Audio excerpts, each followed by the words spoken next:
I thought we'd start right here with the man himself, Larry Boerder. And eventually I was handed a project that no one else in the office wanted, and I hate the fact that I didn't get to finish it. I've always been drawing since I was 3 years old. And that's how you really understand proportions and details, is by drawing it. You can take a picture of it, but that doesn't do you any good. You don't really understand the relationship from one part to the other if you're just all of a sudden taken from a little thing this big to this big, just like that. And there's a lot of what we call copy and pasting in CAD work. You say, oh, I can do this a lot quicker if I just pull in that detail from this other project. Do they go to an interior designer first? Do they go to an architect first? Do they go to a builder first? Always go to the architect first. Okay.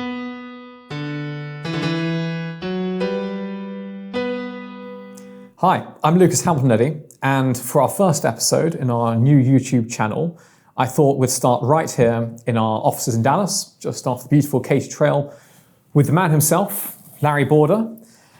So, Larry, by way of an introduction, you are a third-generation architect. That's correct. Can you tell us all a little bit more about how you became an architect and your process from starting out as an architect to where we are now? Yes, I grew up the son of an architect. I spent a lot of time in my father's office, entertaining myself, learning what a T-square was, and keeping myself happy. I learned to draw at a very young age, learned to draw in perspective at a young age, actually. And went to University of Texas, trained as a modernist because that's the only kind of training that they had. Graduated at the top of my class, was fairly amazed that I did, simply because I didn't really feel like I quite understood modernism. Mm-hmm. So as time went on, I worked at a variety of firms, modernist firms, and eventually I was handed a project that no one else in the office wanted, and that was to design a chapel of a church here in Dallas. And my mind just lit up at the opportunity. I didn't have any books except the one famous book, Bannister Fletcher, and gave myself a quick education on how to do it correctly. Everybody loved what I was doing in the firm, but not as much as I loved what I was doing in the firm. Eventually, the project was farmed out to another firm, and I was very disappointed about that. That building got built, and I hate the fact that I didn't get to finish it. But I think we're here now. I think you can say you've gone into traditional and classical architecture, and we'll get to that distinction in a moment. But so really what you are describing is that you are a self-taught traditionalist. I am absolutely self-taught. I would design houses in neighborhoods, and it was my little chemistry lab, and I would design the house, see it get built. That didn't quite work exactly. I'm going to do this next time, that sort of thing. But that was really what happened after the epiphany of discovering that this is really what I wanted to do.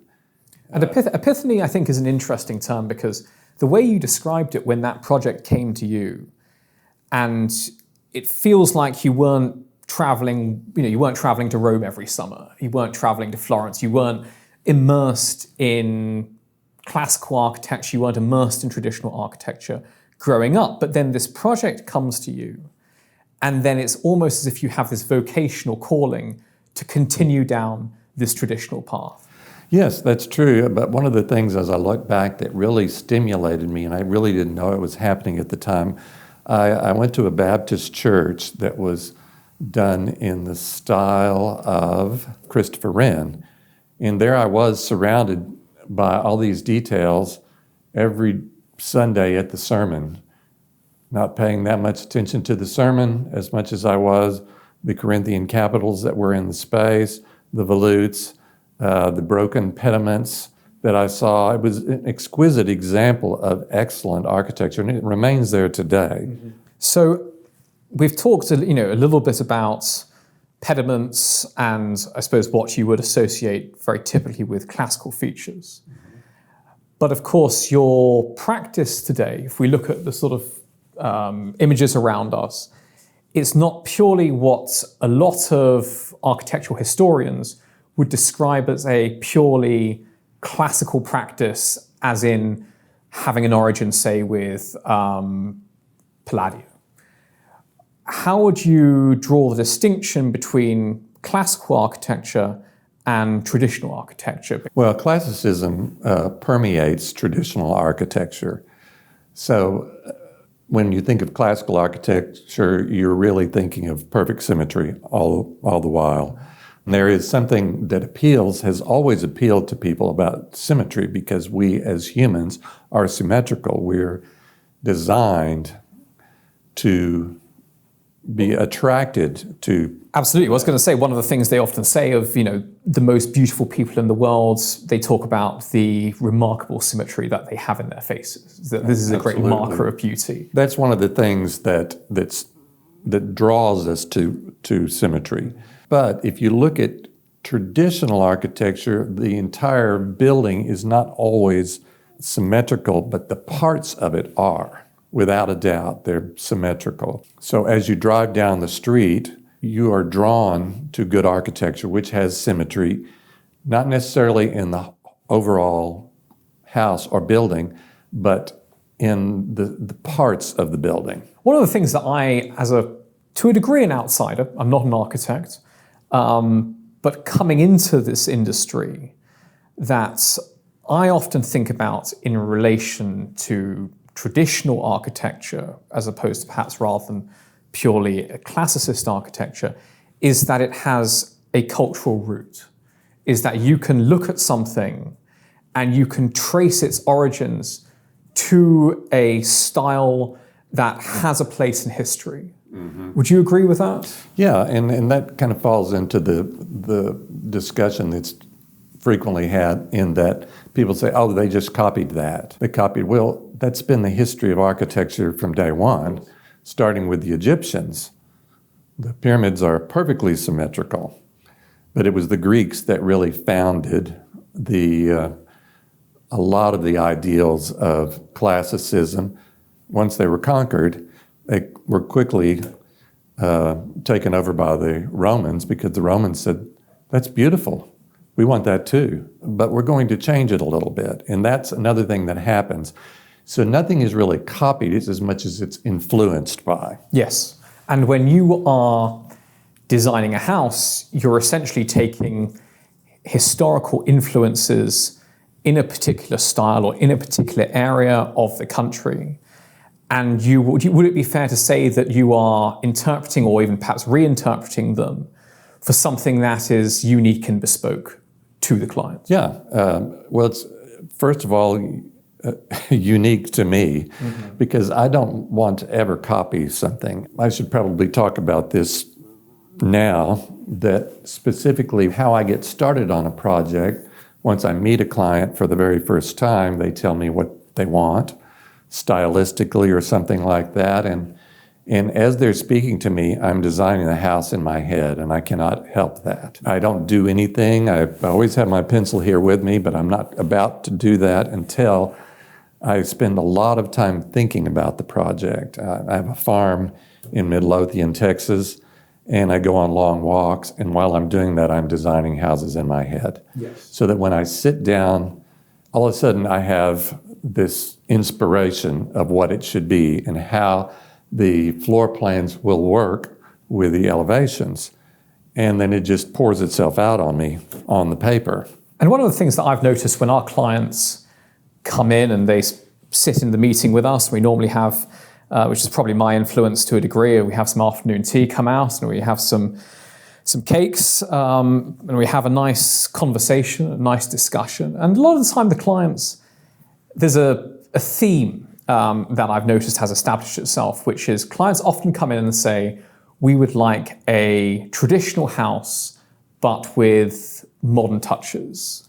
And I see this time and time again, and I feel a lot of the time by the end of it, actually you have a very contemporary, a contemporary rendition of something that's also totally traditional. That's right, particularly on the inside. I encourage people to stay traditional on the outside in order to future-proof their house. Yes. Because having lived through a number of stylistic changes in my lifetime, things come in and out of style constantly. And so I always encourage people to let the bones of the house be something that can be changed at some point in time, or in the interior of the house. Those kinds of things that really matter to people that make them say, why is this such a well-designed house? Because we place a lot of emphasis on the alignment of openings. When you open the front door and look to the back, you see straight through the house. And you come in and you look into the dining room. There's a fireplace right there, and it aligns itself perfectly. Same thing with being, say, back in the den. You walk back into the den and you look through the house and you see out the front window precisely aligned. And people don't really even know what they're seeing, but they say, this makes me feel good. In respect of that creative process, you're a hand draftsman. A lot of architects aren't anymore, but it's something you still passionately believe in, and you still do all of your floor plans and all of your front elevations by hand. What do you feel that hand drafting lends to the conception of a residential home? Well, I think it's partially how I'm wired. I've always been drawing since I was 3 years old, principally because of my father and my grandfather, who drew extremely well too. For instance, when I went to Europe for the first time, I took my sketchbook with me, and that's all I did was sketch. And that's how you really understand proportions and details, is by drawing it. You can take a picture of it, but that doesn't do you any good. Mm-hmm. And I have a number of sketchbooks that I've produced over the years. And so that's really what makes me want to draw by hand. Mm-hmm. It just feels right to me. Yeah. I certainly tried my hand at CAD, but you don't really understand the relationship from one part to the other if you're just doing that, when it can be all of a sudden taken from a little thing this big to this big, just like that. And there's a lot of what we call copy and pasting in CAD work. You say, oh, I can do this a lot quicker if I just pull in that detail from this other project. That's how most apartments are being built right now, copy-paste. Yeah. So you feel that designing the building by hand from the ground up actually adds to the inherent design quality of the building itself? Well, it imbues the project with creativity automatically. You just have to, because you have all these ideas in your head, and sometimes, and this is an interesting thing, I really think that a lot of what comes out is in your own inner intuition that is not always viable to you, or something that you really know about. So when I'm talking on the phone to somebody, my subconscious goes into gear. Mm-hmm. And all of a sudden, everything is worked out just spontaneously. And I say, how did that happen? I can't believe that happened. Because my subconscious said, here's how to do it. Considering this design process, you've talked to me before about how you have a very strong design philosophy. What is that approach that you take? Yeah, I know what you're talking about here, and it's something that I derived many years ago, because I do work in a lot of neighborhoods, and my joy is to have someone say, that house has been here my entire life, and that happens frequently to me. So what is really important, there are 3 items. Number 1, getting the scale right. Number 2, getting the proportion right. And number 3, getting the details right. Why does scale matter? It relates to everything else in the neighborhood. It looks like it was built yesterday. Yeah. There's a lot of people say, well, we want we want 11-foot ceilings on our house, because that feels good to us and it'll impress people and all that sort of thing. And that's why we are building this house, in order to impress people. Sure. So I encourage people, even if they want 11-foot ceilings, there are a number of tricks that I can play to the eye that make a house look like it blends into the neighborhood. And one of those things is keeping the soffit down, the front soffit, as low as the other houses in the neighborhood. You can't always do that, but there are little tricks. I always try to keep handrails lower.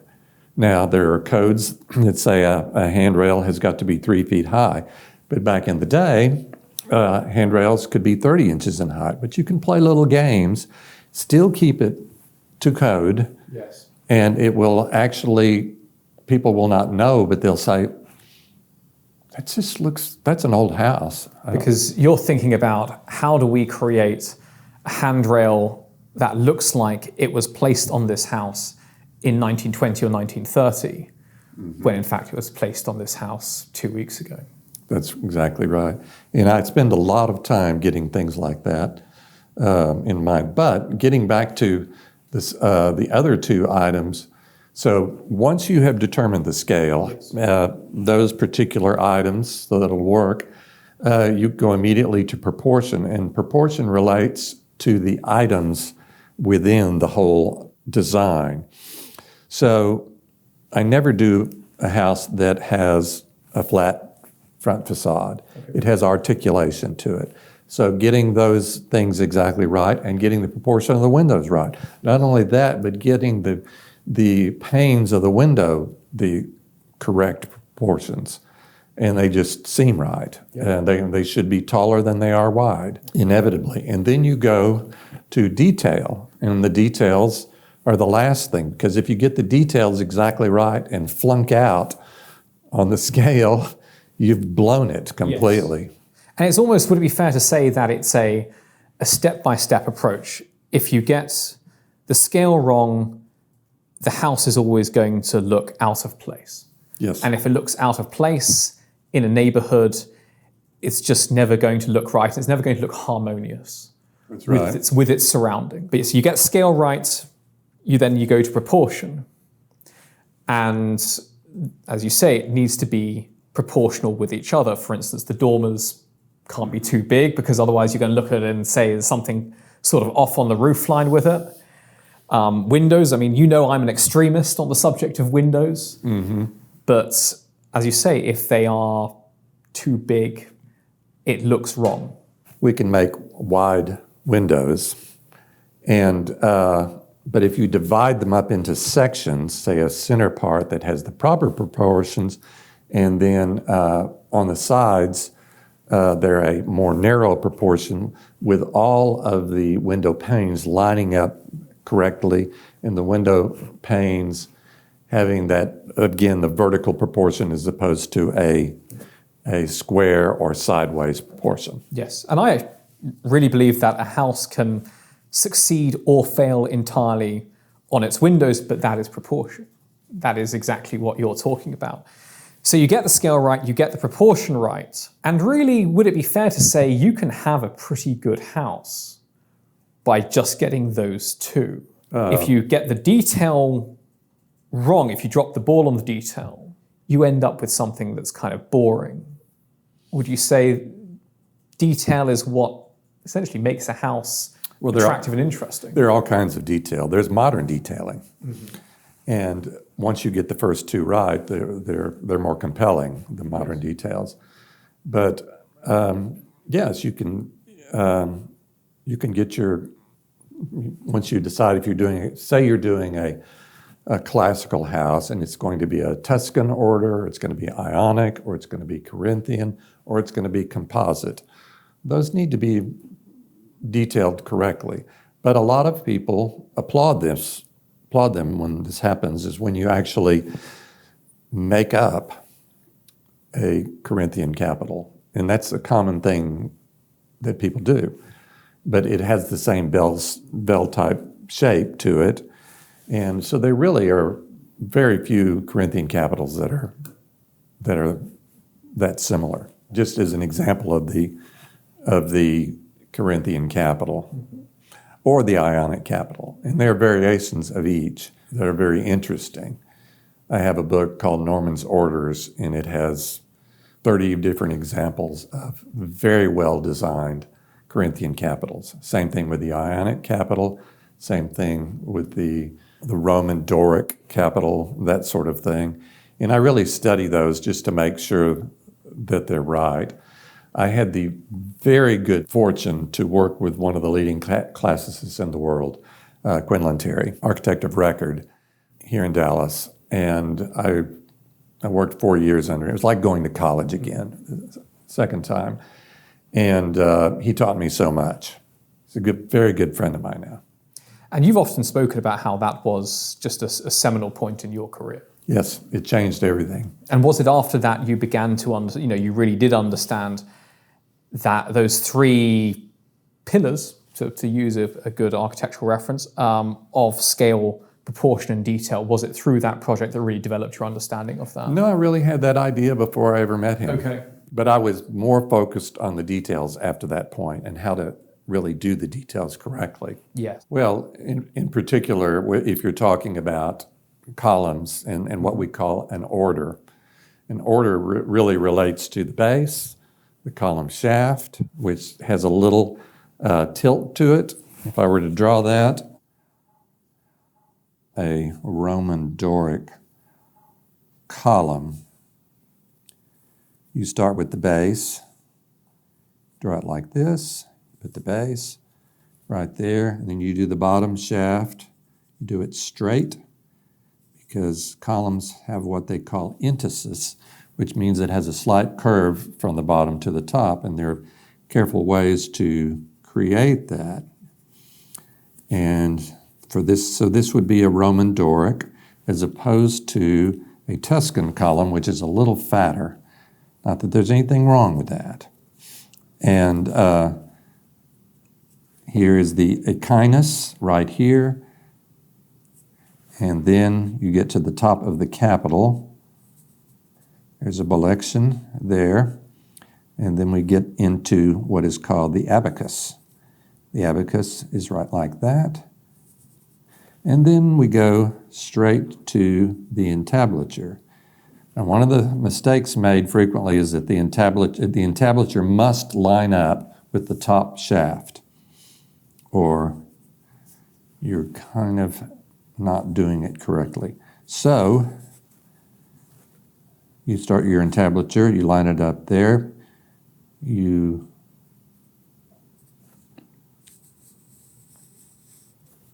come right here with the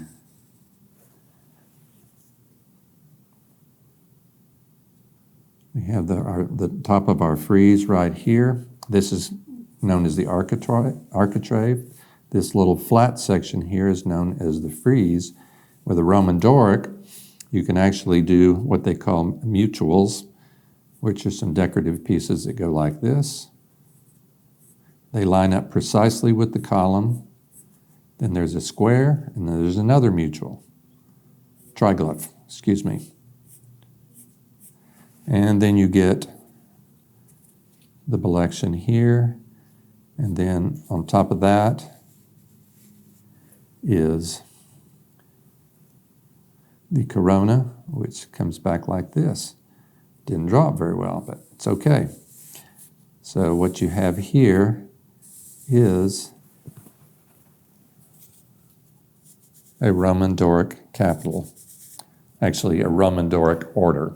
These are details that are frequently missed by builders and by architects, I should say, who have not studied this carefully.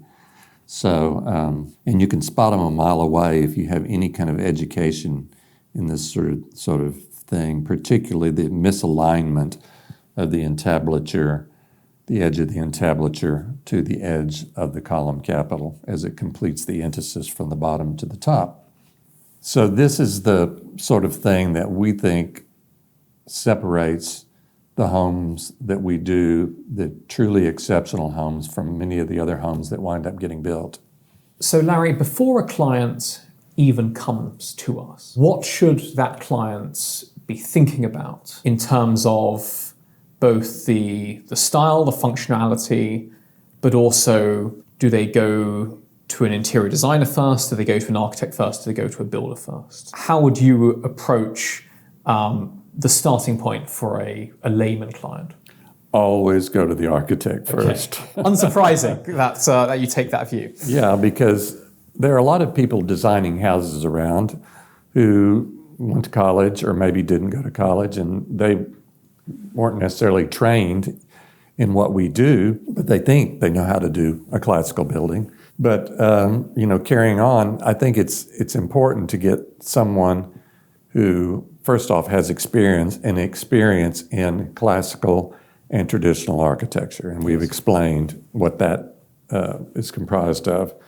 And then, I would definitely look for registered architects. And of course, a registered architect is going to be insured, which a registered architect is going matters. to have insurance, error and omission insurance, and that sort of thing. And then the next thing I would want to know is what is the quality of their working drawings, because we really pride ourselves on our working drawings. We work all over the United States and are sought out by other construction companies who specifically not only like our designs, but they like the quality and the completeness of our working drawings, otherwise known as construction documents, as we pride ourselves on those kinds of things, just moving forward. And just to, again, flesh out your argument as to why the client should first go to an architect, because not every client does. Some go to interior designers, some go to builders. What is your reasoning behind that? Well, the builder doesn't design the house, neither does the interior designer. They design aspects of the interiors. I always like interior designers to basically stay away from the exterior, let me handle that. Some of them don't like that. But you tell them very diplomatically, so. I can. So there is a definite relationship between the two. Yes. We've talked about this before, how, you start with a floor plan and then you stick an elevation on it. Well, that's not the way I work.